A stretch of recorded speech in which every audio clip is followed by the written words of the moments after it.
Assalamualaikum warahmatullahi wabarakatuh. Bismillahirrahmanirrahim. Alhamdulillahi rabbil alamin.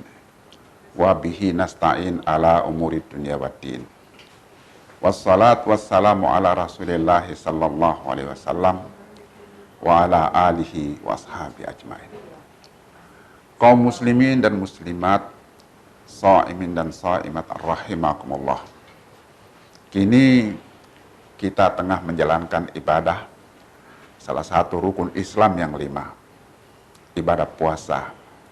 Kita melakukannya berdasarkan perintah Allah, ya ayyuhalladzina amanu kutiba alaikumusiyam kama kutiba alal ladzina min qablikum la'allakum tattaqun. Kita semua dari tahun ke tahun disodorkan ayat Allah itu dan kita menegakkannya.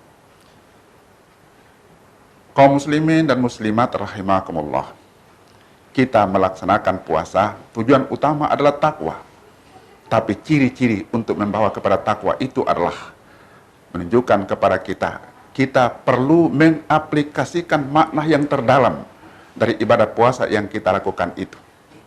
Dari makna yang terdalam dari ibadah puasa yang kita lakukan itu, nanti dalam kesempatan ini bisa kita ambil salah satu maknanya adalah membuat pribadi shaimin dan shaiman itu menjadi orang yang taat hukum, orang yang patuh hukum. Hal ini bisa kita lihat dari praktek dalam pelaksanaan ibadah puasa itu sendiri, di mana yang pertama itu adalah diri itu harus disiplin dalam menegakkan perintah itu, di mana kita tahu bersama bahwa puasa dimulai dari terbit fajar sampai terbenam matahari. Menahan lapar dan dahaga. Di situ ada rasa kejujuran yang kita tunjukkan kepada Yang Maha Kuasa. Di situ rasa amanah yang kita tunjukkan kepada Yang Maha Kuasa bahwa kita memelihara puasa itu dengan menahan lapar dan dahaga. Tidak hanya itu saja. Seandainya kita hanya menahan lapar dan dahaga saja menjadi tujuannya, maka kita termasuk orang yang dimaksudkan oleh hadis Rasulullah. Banyak orang yang berpuasa, tapi yang didapatkan adalah lapar dan dahaga. Makna yang sesungguhnya adalah dari setiap ibadah, dari setiap langkah demi langkah dalam kita menegakkan ibadah puasa itu, coba kita telusuri satu demi satu. Kita mulai bangun sahur tepat waktu, tidak bisa terlambat. Kita berbuka puasa harus tepat waktu. Kalau mendahului itu batal puasanya. Kita terlalu terlambat juga makruh hukumnya. Ketika kita bangun sahur, jangan terlalu terlambat. Nanti terlambat juga batal hukumnya. Dan kita batal puasanya. Dan kita sebagai muslim tentu mengikuti anjuran Nabi Muhammad SAW untuk mengambil barakah dari makan sahur itu. Nabi mengatakan, bersahurlah kamu meskipun dengan seteguk air, karena ada barakahnya. Ma'asyiral muslimin rahimakumullah. Disitulah ditanamkan disiplin dalam kita menegakkan ibadah puasa itu. Selanjutnya dalam kita menegakkan ibadah puasa itu, kita juga harus jaga tutur kata dan perbuatan tidak menyakiti hati orang lain. Di sini menuntun kita juga untuk taat kepada aturan-aturan yang berlaku berupa norma dan lain sebagainya dalam kehidupan bermasyarakat yang banyak aturan-aturan yang mengikat itu.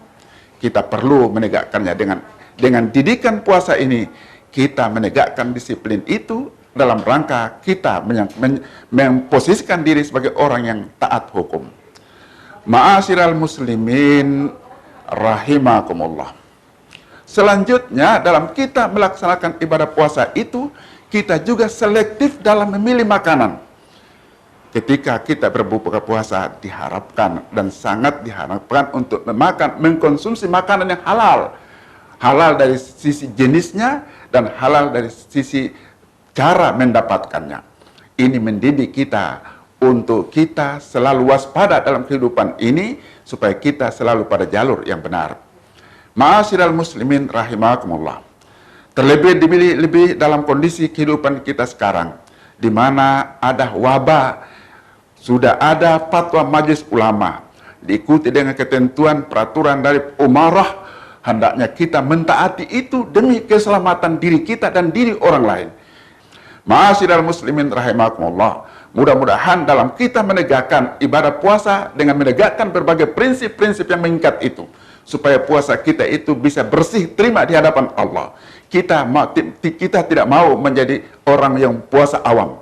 Kita mau supaya menjadi puasa kita puasa khawasul khawas, di mana kita semua sudah tahu bahwa puasa awam itu adalah puasa hanya sekedar menahan lapar dan dahaga. Puasa khawas itu adalah puasanya orang yang selain menahan makan dan lapar dan dahaga, tapi juga ada menahan supaya tidak berbicara dengan bahasa yang menyakiti hati orang, tidak melakukan perbuatan yang menyakiti hati orang, tapi melakukan perbuatan-perbuatan yang menyenangkan orang. Itu masuk khawas. Kalau meningkat menjadi khawasul khawas itu adalah ketika kita berpuasa, selain kita menahan lapar dan dahaga, kita memelihara mulut dari perkataan-perkataan kotor yang menyakiti hati orang, kita juga menjaga pikiran dan perasaan kita. Mudah-mudahan tidak terlintas dalamnya hal-hal yang negatif. Yang baik-baik saja. Kalau hadir yang negatif, maka segera kita hindarkan, supaya kita itu bisa meningkat dari puasa yang awam, khawas, dan khawasul khawas. Ini adalah bentuk pengendalian diri kita dalam kita melaksanakan ibadah puasa ini. Hal-hal seperti ini, kalau kita menegakkannya dengan baik, karena kita yakin bahwa ketika kita melaksanakan puasa itu, kita dalam keadaan kontrol diri sepenuhnya, mulai terbit fajar sampai terbitnya matahari. Kita selalu dalam koridor menegakkan ibadah puasa dengan berbagai konsekuensinya. Insya Allah, keluar dari itu, kita termasuk ke dalam orang-orang yang sadar hukum. Ma'asyiral muslimin rahimakumullah. Tentu saja dalam puasa ini kita juga dianjurkan untuk banyak bersedekah. Ini menuntun kita untuk menjadi orang yang murah hati. Inilah bentuk rahmat Allah. Dan memang kita tahu bahwa agama ini sebagai rahmatan lil alamin, semua perintah dalam agama ini adalah mengantarkan kita menjadi pribadi yang baik, yang bermanfaat untuk diri sendiri dan untuk diri orang lain. Puasa ini salah satunya. Kemudian selanjutnya dalam puasa ini kita dianjurkan untuk harus jujur, adil. Itu ditunjukkan dalam ketika kita melaksanakan puasa. Rasa adil itu adalah yang kaya, yang miskin, yang tua, muda, semua sama-sama merasakan lapar dan dahaga itu dalam waktu yang sama. Jujur itu adalah ketika kita melaksanakan puasa, tidak boleh berdusta.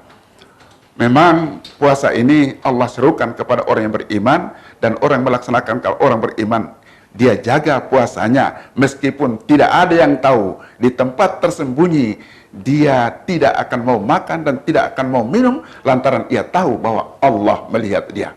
Tentunya di situ dia mengikuti apa yang pernah dilakukan oleh Umar bin Khattab ketika ia meminta kepada seorang penggembala, minta supaya ternaknya itu seekor diberikan kepadanya. Si penggembala mengatakan ini milik orang lain. Umar bin Khattab mengatakan, 1 ekor saja berikan kepada saya, yang punya tidak akan tahu. Tapi si penggembala itu mengatakan, fa'ainallah, maka di mana Allah? Ini juga yang sesungguhnya kita dalam melaksanakan ibadah puasa ini, lapar dahaga begitu menyengat, di tempat tersembunyi tidak ada yang tahu, tapi kita yakin Allah melihat kita, maka kita tidak akan mau makan dan tidak akan mau minum. Tidak ada yang tahu ketika kita berbicara, kita dalam keadaan berpuasa, kita tidak akan mau berdusta. Tidak ada yang tahu kalau kita dalam ada rencana jahat untuk menyakiti hati orang lain. Kita tahu, yakin Allah tahu kita, sementara kita dalam puasa ini, kita menghindarkan itu semuanya.